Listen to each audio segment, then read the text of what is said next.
Hello, stroke survivors and TBI survivors everywhere. This is Ralph Cortese with Stroke Warrior Radio again, where we empower brain injury and stroke survivors to take charge of their recovery. Today's guest is Janet Shane. Hi, Janet. How are you? I'm doing excellent. How are you today? I'm doing well, doing well. Um, you're a TBI survivor, mindset coach, and the founder of Mindful Brain Moments, which we'll get into towards the end. But you had a devastating car crash in '93 to becoming a guide for others reclaiming their joy after trauma. Reading your story, I consider you as a definitely a living proof that healing is possible. Take us back to the day of your injury in 1993.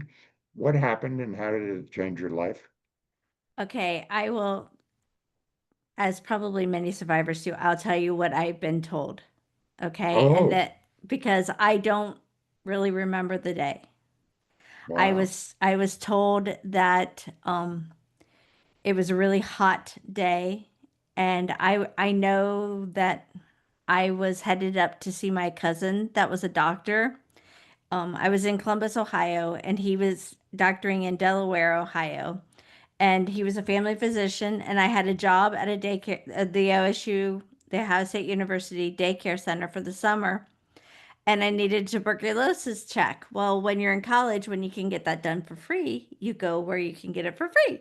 Exactly. And so I took US 23 all the way up, and here, and this is, I evidently had begged my boyfriend to go with me. I don't remember that, but that's what I've been told. And he decided to go with me, to appease his girl.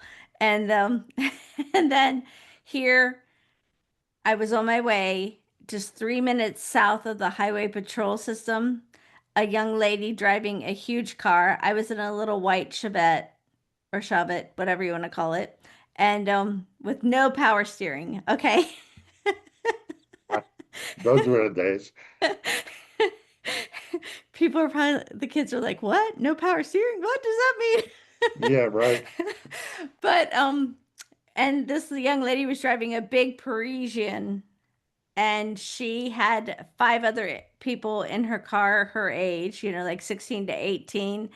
And her boyfriend had been sitting behind her the whole time, and I guess he had been yanking on her hair and for a while. But at that moment in time, she decided to reach back and hit him, and she lost control of the car. She went through the grass median strip, went airborne, and went on top of my car. Oh my gosh. And the gentleman, I've been told that the gentleman in front of me saw her coming, and he sped up and he went right to the highway patrol system.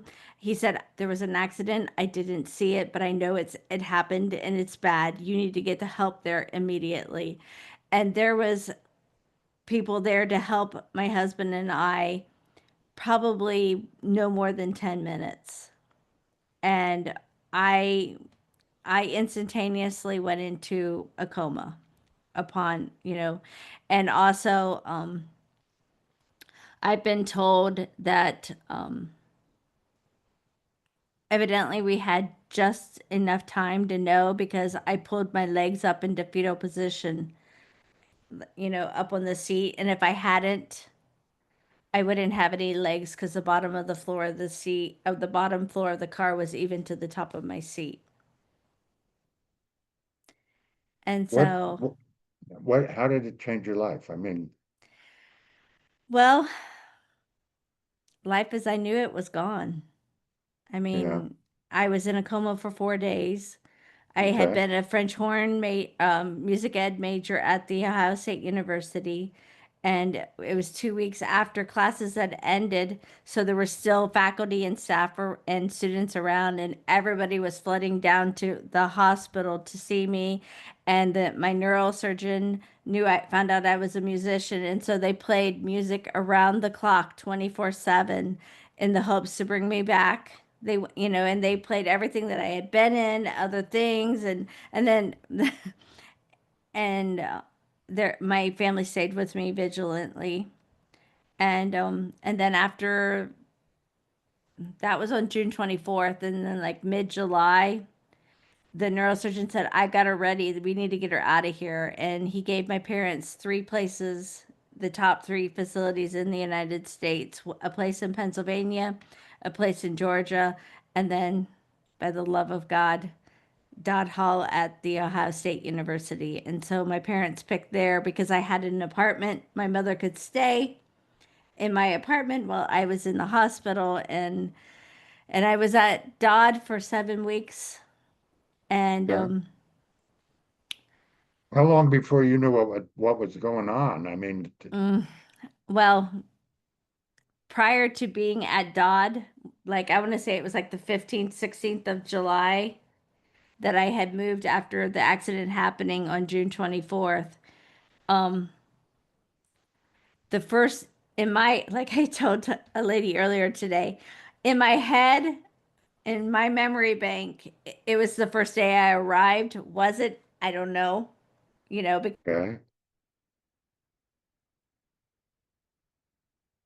because you don't know when you know. But I had a shower, and I was in the shower. I was in, the shower chair, and the nurses and the aides were washing my body and washing my hair, and I knew what they were doing, and I knew I was 20, and I never was so humiliated in my whole life. And they got done, and they got me dressed, and I was pretty quiet. And that's probably when I started to really realize what had happened to me. And they sat me by the window. And then I had my come to Jesus moment. And I just said, Jesus, you didn't save me to be like this. This is not okay. I'm not going to be like this for the rest of my life. I'm going to get my degree. I'm going to get married and I am going to have children. That's all there said to it. What do I got to do? How are we going to make this work? And I got the message without knowing it was the Holy Spirit or whatever. I just listened to it and it said, do one new thing every day before you go to bed and be happy for it. And that's exactly what I did. What are some of the most difficult symptoms or challenges that you faced? Probably emotions, Okay. and with emotions, um, that includes not having awareness and having the essence of being living in the now and reacting to things instead of responding to things. People say, and you're just quick to to jump, and for a very long time, I had very little self-confidence, Okay. Okay. and and I wanted to be just like everyone else. And so and you suffered a traumatic brain injury, correct? Did Yes. they have to do any surgery on your any No. brain surgery? No. No, Okay. I was Good. yeah, and I back at things were very different in the 90s, okay? Well, that's true. Very true. Because like like the oxygen chambers and that didn't exist. And like even the word neuroplasticity Yeah. wasn't really used.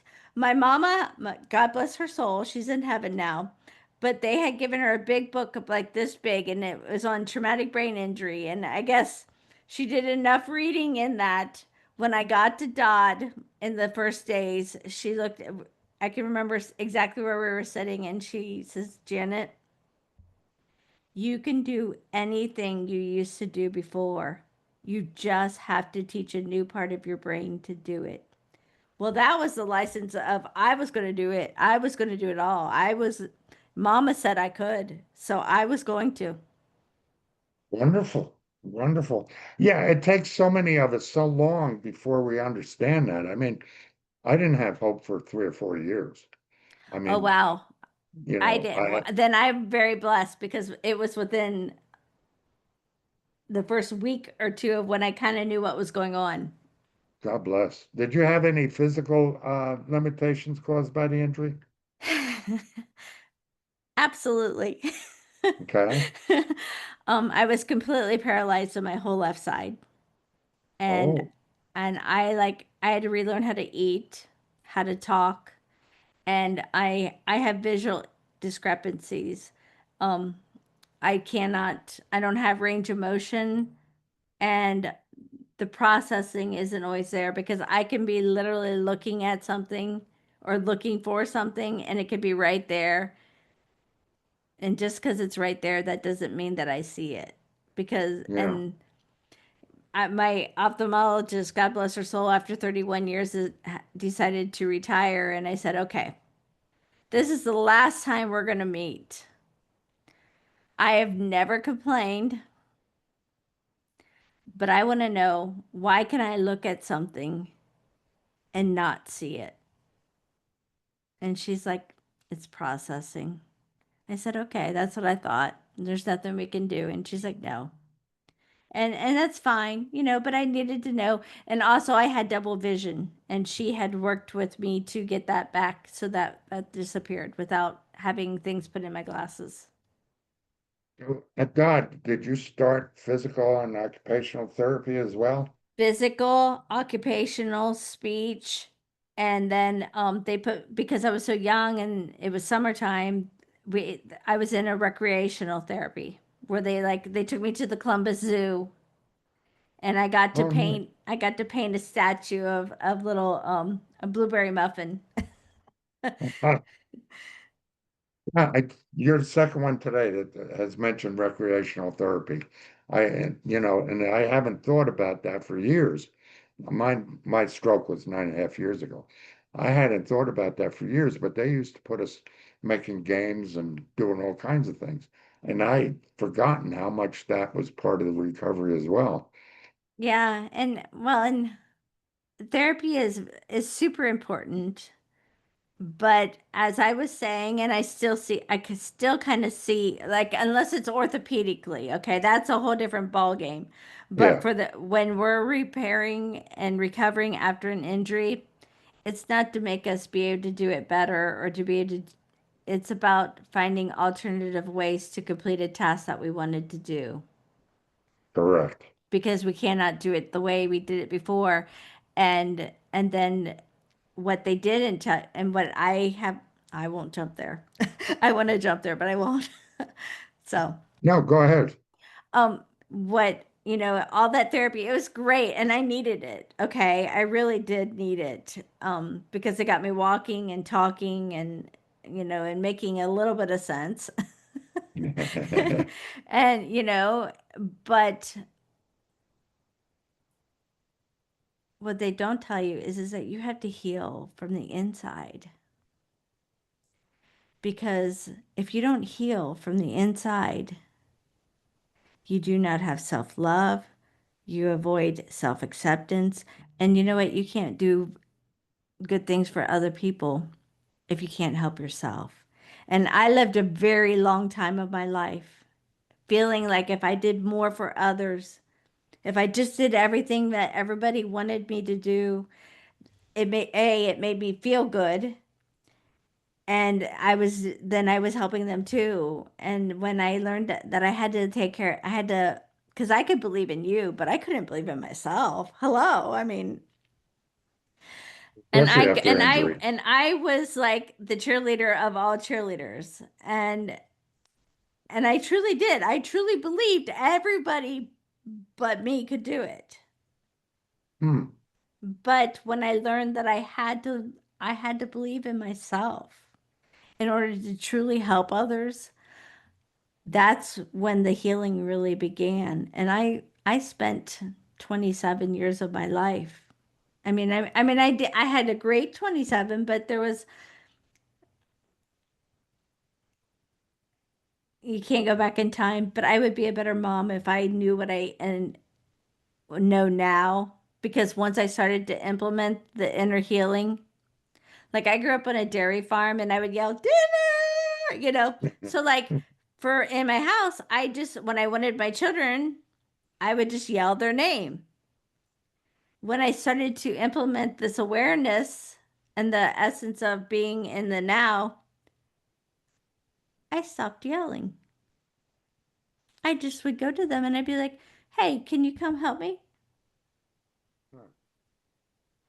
And they Interesting. know, and when someone says something, I would be quick to snap. Now there's a breath. Yeah, I learned a lot of patience after my stroke. I never had it before.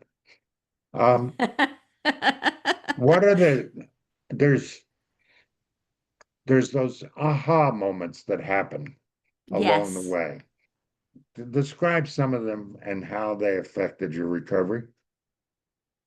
I mean, so many of us are told this is as good as it's going to get. That Oh, and that's so bullhoggy. no, isn't it though?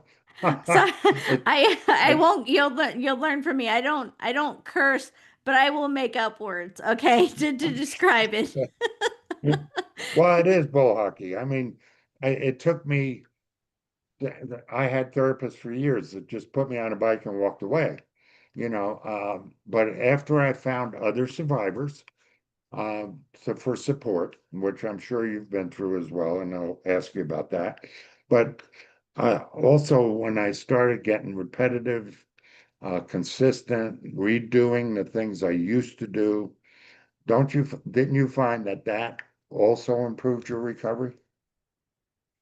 Yeah, I mean the constant for 27 years, the constant milestone was to look and do and be and fit in like everyone else. So no one ever knew that there was anything different about me.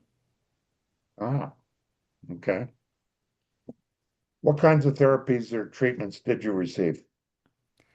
The PT, the ST, or speech, physical, and occupational. How did you feel about all that recovery in the beginning? Were they, in your mind, were they doing enough, or were you not asking for enough? Well, I was always pretty bold. Okay. Um, I do remember being in an inpatient at Dodd Hall, and this other guy, I don't, the last name was Carol. I can't remember his first name. And I remember looking at him and saying, "My sister said you should never trust a guy with two first names." And but he was No. a good guy. I hope he's doing well out in the world. But they had us like reading a map, like because we had individual therapy, but we had group therapy too. And him and I like looked at each other like, why are we doing this? Like I could do this. And you know what? A paper map is way easier than this like thing that like shows up on my phone and I'm supposed to give my husband directions because he doesn't like GPS and I'm supposed to just look in and he's the engineer. So, but that was, I kind of questioned that in the beginning and then when I was an outpatient also with inpatient I wanted to be able to walk. Like it felt like forever till I started to try to walk. And when I did, then they tried to do a cane and it was like I had to think about it to move the cane and she's like, "Mom, here." And then we just took off. Yeah. Yeah. And and then outpatient there was a I remember because I had also shattered my right heel bone in the accident. I had saved my legs, but my heel still shattered. Um couldn't get up on my tippy toes. And so the one day I'm like, I can't get on my tippy toes. Like, why not? I can with this foot, but I can't with this foot. Why? And she's like, I said, and then we worked on shifting my weight so that I could bring my weight forward so I could lift myself up. That was gone. Have you regained that? Yes. I am very much on my tippy toes because I'm vertically challenged, as my boss in college used to say. Well, and that's the interesting thing. You continue to do the things you used to do, and they get better every day. Most people don't recognize those small victories. I don't know where your positive attitude comes from, but you've done that, haven't you? I mean, Yes. those small victories add up.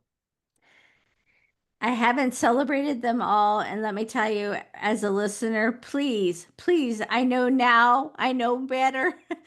Please celebrate every single little victory. At the end of the day, be grateful and say thank you for what has happened. I did do that in the early days. I do remember I did say thank God every night for helping me. The one day, I went into therapy and I said, I want this arm to be able to do this. Just, and she's Yeah, like, okay, well, by the end of the day, in my head, it was going like this, but I'm sure it didn't look like that in reality right. because it had been paralyzed. But So, you just had it go like that, so it has somewhat recovered. So the yeah, con- I have full range of motion and it is oh, it is weaker, but not that anyone else will. I the resistance bands didn't lie the other day. I was like, "Ooh, I guess it is a lot weaker than I realized." those realizations that really hit. Were there any alternatives, holistic or mindful based approaches that made the difference, and how'd you find out about it? In the beginning, well, initially my parents were into health food, and so somehow they took one of the companies that they were affiliated with and believed in. They took vitamin E capsules and gave me vitamin E multiple times through the first bit. I don't know if it helped or not. I also had gotten, I'm Catholic, and back in those days it was last rites. Now it's anointing of the sick. I received that at a minimum of at least two or three times.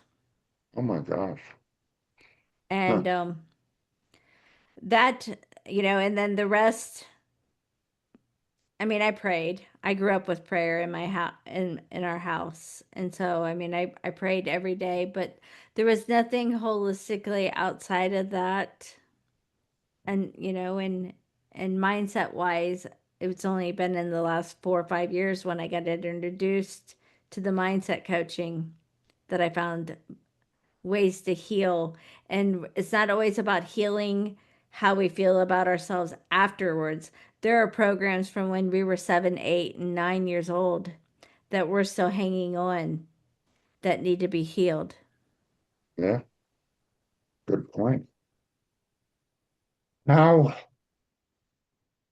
what else, what role did your support system play, such as family, friends, um, and stroke or TBI survivors play in your journey? My mom became my mommy again. I needed her to be my mommy at Uh-huh. 20. And my family, I I'm a lot younger than the rest of my siblings. I kind of grew up as an only child, and everybody came together. And Hmm. I was finally seen, heard, and loved, and I knew it. They left me know it, and that felt amazing.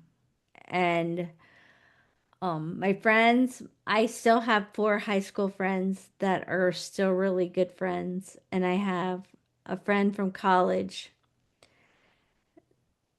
that stuck by me. And in college, that was harder because the college friends, their lives kept going, and I had to start all over. I mean, I was physically 20, but I was mentally 13 and physically 80 years old. How did you keep the hope going, I think, or I think regain it, I God, should? I think God, if you really want to know. I mean, I just, I was always, as a child, a big, like, I hoped for things, or dreamed. There's a difference between hopes and dreams. I know that. But before I knew more, they were the same thing. And, and I just kept the hope. And my mom said I could do anything I wanted to. I just had to teach a new part of my brain to do it. And actually with that, I want to say before she passed away, I had I was able to have time and I sat with her and I got to thank her. I got to thank her for being God's messenger girl because she had delivered the message that I needed. And if she hadn't delivered it, I wouldn't be who I am today. And and then we were crying, and then all of a sudden I just stopped and I looked at mom and I said, "Did you see that?" And she's like, I said, "It's not about the light, mom. The light is beautiful. The Holy Spirit or God just reminded me of the unconditional love that you're going to experience when you go to heaven, mom. Do you want that?" And she said, "Yes." I had a near death. I didn't realize it. It took a while to like I think probably the accident happened in June. My first instincts of realizing it was the first Good Friday after the accident. So it would have been like March, April of 94. And I started to remember things. Um, that the lighting was dark or dim and I could hear Jesus. And now I remember seeing the paradise. And I know as sure as I'm sitting here, Ralph, there was a moment that I was really, really tired. And I said, "I am tired." And Jesus said, "Oh, you're going to be okay." And I went, "Oh, okay." And so then I kept going. And so when I did have that come to Jesus moment that we had talked about after the shower, I did remember saying that I was being told I was going to be okay. And I said, "If I'm going to be okay, I'm telling you right now, this is not okay.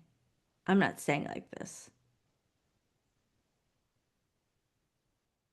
It's you're bringing back some really hard memories because I had back in 2001 ventricular tachycardia, and I saw the light in the tunnel 3 times that year, and it makes a difference. I mean, Yeah. there's something there that we need to recognize. What There's inspired unconditional you? love that's, Yeah, good that's description. Good description. It was so peaceful, you know. yes, it's And I unconditional remember, love. and I remember saying to my wife at the time, she's since passed, but um, I remember saying, I just need to take a little nap. I just need to, I'm tired. It brought me way back. So I'm a little speechless right now. Anyway, Sorry. um, no, that's That's all God right. working in me and through me to you, okay? That's It made a huge difference in my life. I mean, I mhm. enjoyed life a lot more afterwards. It was less stressful. Um, although I became complacent, and I think that's why my stroke happened, so, um, but, every day is a new victory. Every day is a new blessing. Every day my eyes open to the world. My very first thing is my thank you prayer to God in the morning. God, thank you for opening my eyes today to a fresh new day, all fresh and new. Thank you for renewing me. Take my hands because I can't do it alone. We walk together. I love that. You'll have to email me that. Um, what inspired you to become a coach and advocate for others with brain injuries? A journey in itself. Yeah, On top of the journey, because I had remember me saying I fought a lot of years. I wanted to just fit in. Well, and I swooped a lot of things underneath the rug that I didn't know that I created. And when I eight, it'll be 8 years ago this fall, I started a home travel business. And I was excited about it. I could help others to save on travel, and I could help other people, and I could help my family, and I didn't have to leave my house, which was like yeah, gold. can't complain. And I was doing well with it, but I wasn't ever hitting where I wanted. And people had just kept saying, "It's your mindset. You have to work on your mindset." And I'm like, and I didn't really understand. And they said, and the people that were achieving what I wanted said, well, you have to find it from the inside out. And I was like, what does that mean? No clue. And after a while, I finally was like, okay, I'm going to check out this mindset stuff. Let's see what it is. And also, I had lost my mother, and I had gone back to the neuropsychologist because I was having temperature changes and whatnot. And the one lady thought it was anxiety, and we took tests. No, the stress of losing my mother threw me into menopause. And I had this travel business on it, and I loved it. And when I worked with it and did things with it, I was very happy. But yet, I still had that low self-esteem, and I didn't have self-confidence, and I didn't like who I was. And I looked at her and I said, I wanna love me. And she said, Janet, you have a beautiful life. You have a beautiful family. What do you mean you don't love yourself?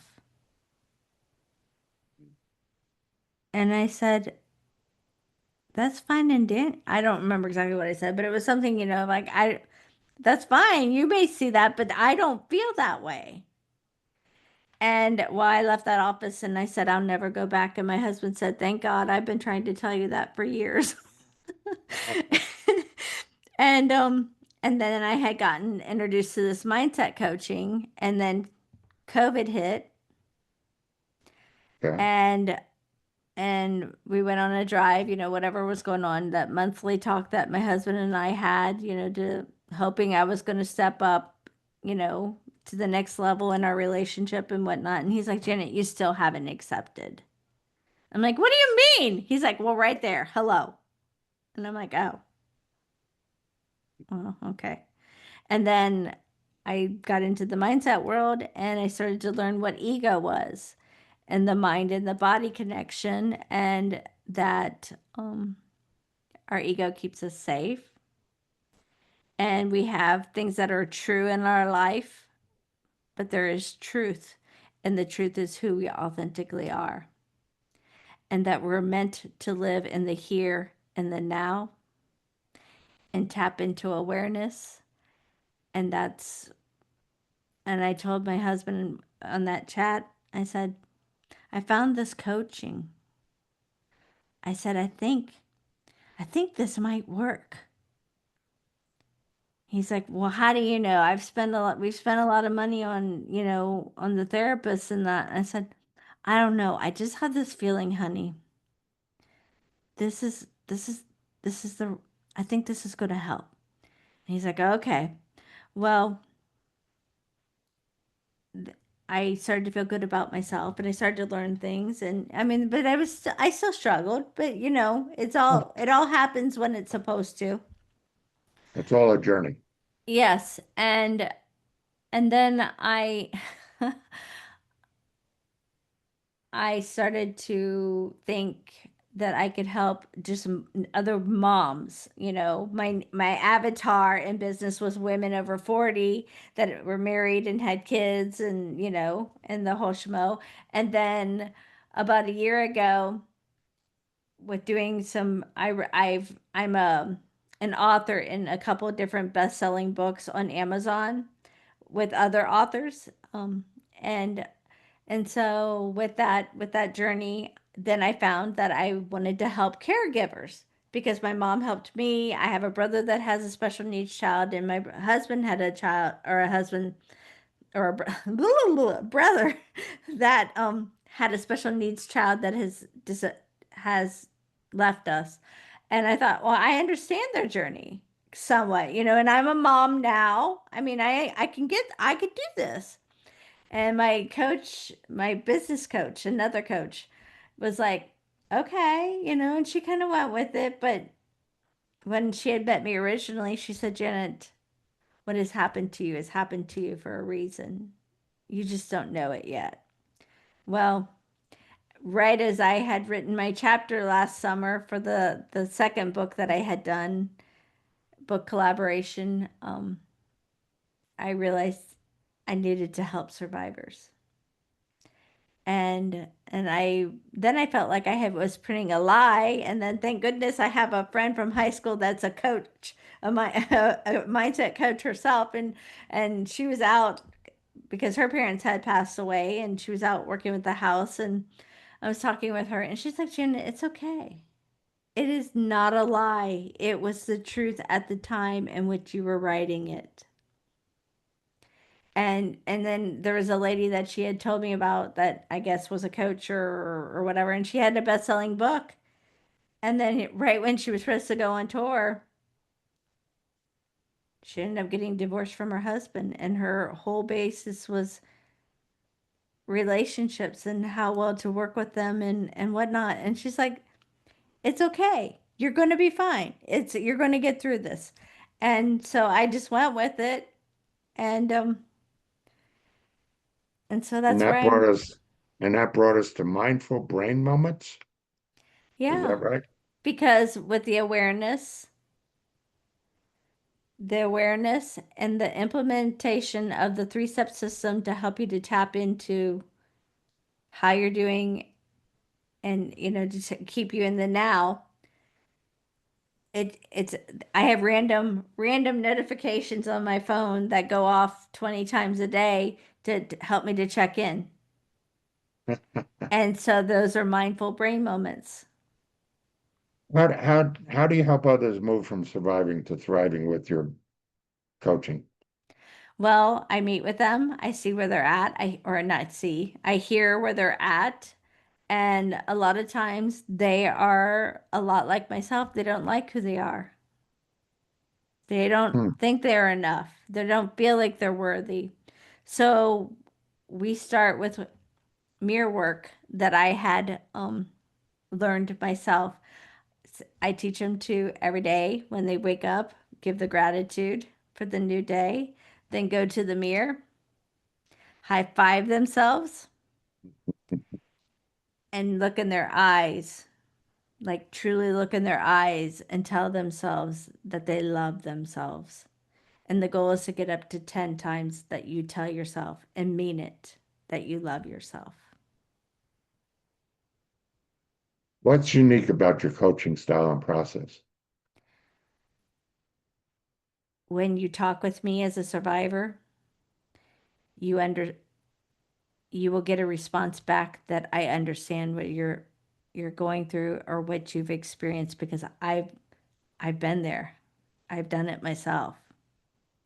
And people Yeah, are like, "Oh my God, like you get it." And I'm like, "Yeah, I totally get it." and that's so interesting because, if you talk to another stroke survivor and they, it's like another stroke survivor understands you, another brain injuries understands you. If you go to a physical therapist, they're not always neurophysical therapists. There's a huge difference. I've never been to an I didn't even know that there were neurophysical therapists, okay? Oh, it saved me. Got me off my cane, walker, AFO, everything. I didn't even find out about an AFO until 7 years in, an ankle Yeah. foot orthotic. Well, So I I need, had I had when I went back to college after the therapy and that I went back part-time and then I took this class called Alexander Technique. And it was for musicians to relax their body and whatnot. And I got into the class and it was the violin teacher that was the professor for it. And he would work with us and he would put his hands on us and he got to me and he's like, "What has happened to you?" And then I shared him, and then from that day forth, my gait was better. He helped me release something. I guess that was holistically. I am so sorry. The circle no, came it's, around. hey, The circle came what, around for you. what are some of the myths or misconceptions you want to break down about brain injuries and recovery?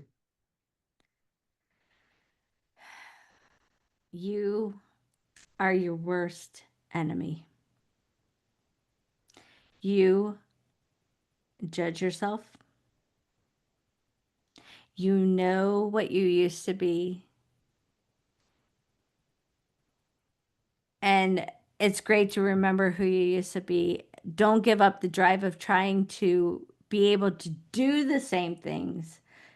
Just be open to a new way of doing it.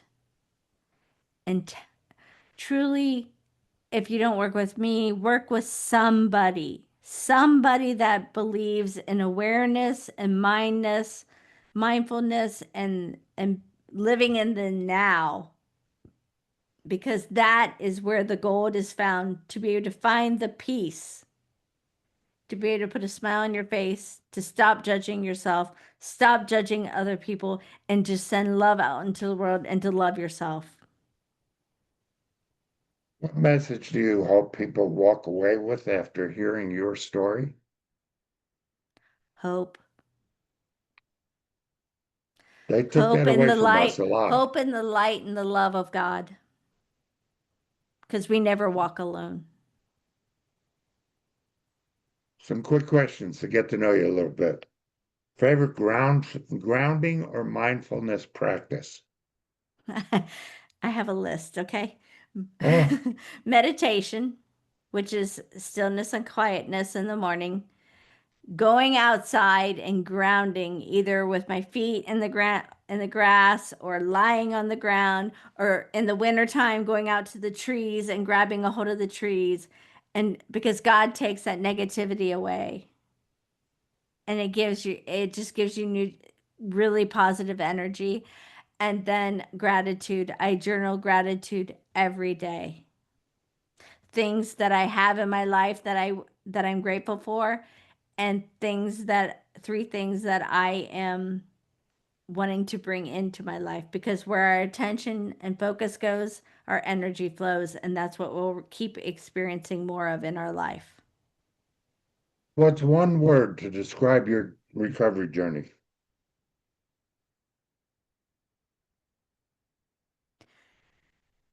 One word is hard.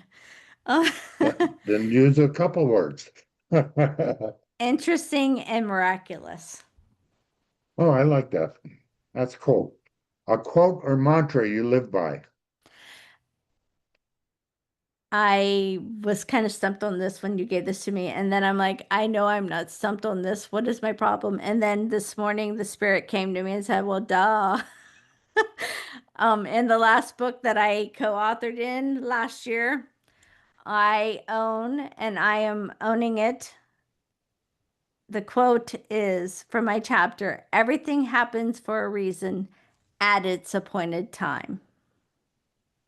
Ooh, Not before and not after, but exactly when it's meant to be. like the ending to that. One thing people don't see about brain injury recovery. How hard we are on ourselves internally, emotionally, and just you see us struggle, but you can't see the whole story. Yeah. What gives you the most hope today? My eyes open to a new day. Let's let's kind of wrap up. What advice would you give to someone newly diagnosed with a traumatic brain injury, a stroke, whatever the trauma may be?